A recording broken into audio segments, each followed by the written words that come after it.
Sunshine.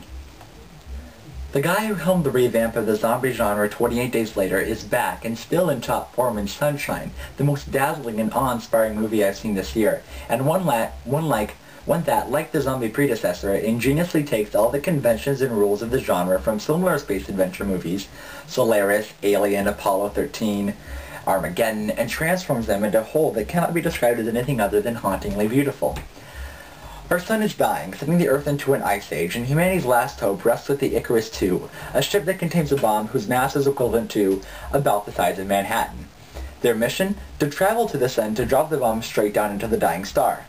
As the name of their ship implies, there's already been an Icarus I who made the exact same attempt, but did not succeed and were never heard from again.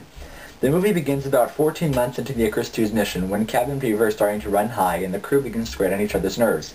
Sure, this may sound like the typical a bunch of people trapped in confined space go crazy scenario, but it's more than that because aside from a mistake or two, the crew keeps their level heads and they actually remain reasonable throughout, and their insanity feels real because the claustrophobia is felt by the audience too. Through frequent sweeping camera shots of the ship as it approaches the sun, we feel the intense pressure of space pressing down upon us and the crew, so them breaking out into a fight once in a while is completely believable. Psycho and physiological time bombs are planted early on, so that developments later don't seem tacked on as cheap or unnecessary. Most every development in the movie is a believable occurrence, giving us the feel that this kind of thing could actually happen. Excuse me for a moment.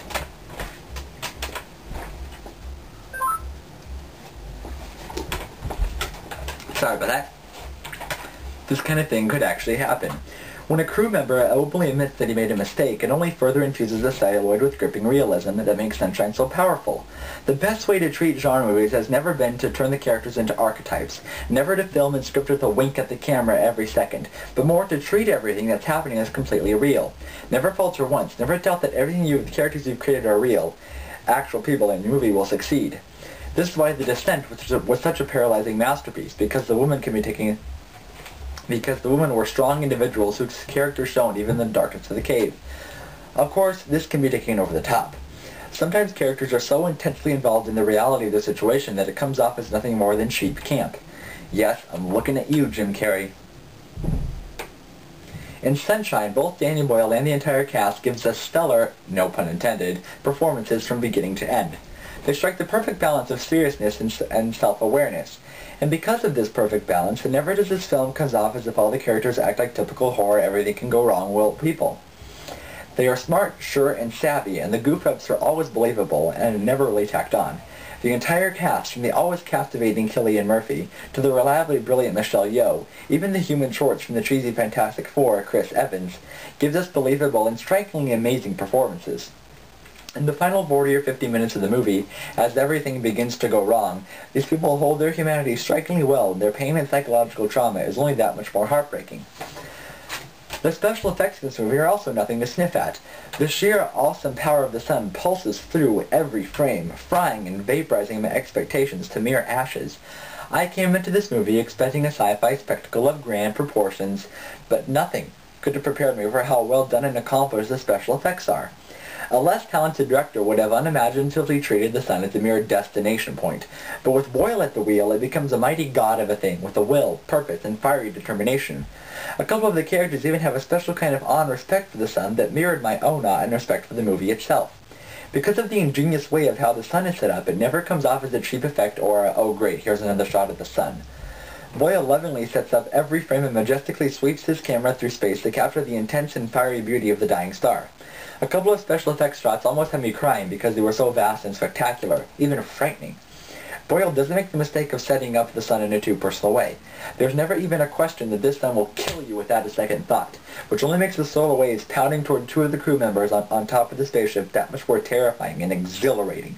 These words on this internet page can't even come close to describing the wonder and awe to behold that are the special effects, and they only get more wonderful and spectacular as the film goes along.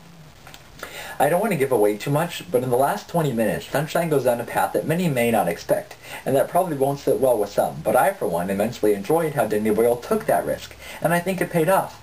And generally, I do give the benefit of the doubt to directors who do this. It's why I like Spider-Man 3 more than most people, simply because Sam Raimi could have easily coasted to a star finish. He pushed the envelope in a great way. I would have been disappointed with Sunshine not giving it as high a rating if it didn't finish off with that extra whammy that still has me reeling. I need to see that movie again. One thing that Sunshine did seem to lack was the kind of powerful human oomph that lay behind 28 Days Later. Boyle touches on the depravity of humanity and raises some interesting moral questions, but they aren't as competently explored as in his zombie epic. I honestly find this a minor quibble, though, as the film makes up for it in literally every possible way. The music for this movie is also wonderfully appropriate. It carries you along on this solitary doomed mission through space, effortlessly haunting the screen with echoing notes of creepiness, solitude, horror, awe, and wonder. Each pitch is perfect, each note is breathtaking, each melody is haunting.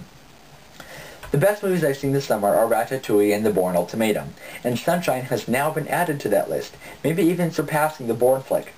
It's just such a magnificent space opera of epic proportions that even though it may contain elements that we've seen in movies for the past 20 years, that doesn't mean that it's not good. As I mentioned at the beginning of this review, Boyle has done with space epics what he did with zombie films, taking everything that we know and love, and maybe sometimes hate about the genre, and morphing it into a beautifully woven tapestry that captures the real core essence of all the previous films while transforming it into something entirely new. Sunshine dazzles with its spectacular brilliance, real-life characters, haunting atmosphere, and creepy music, and its pure vision will have you wanting to see it again and again. I give Sunshine a 9 out of 10.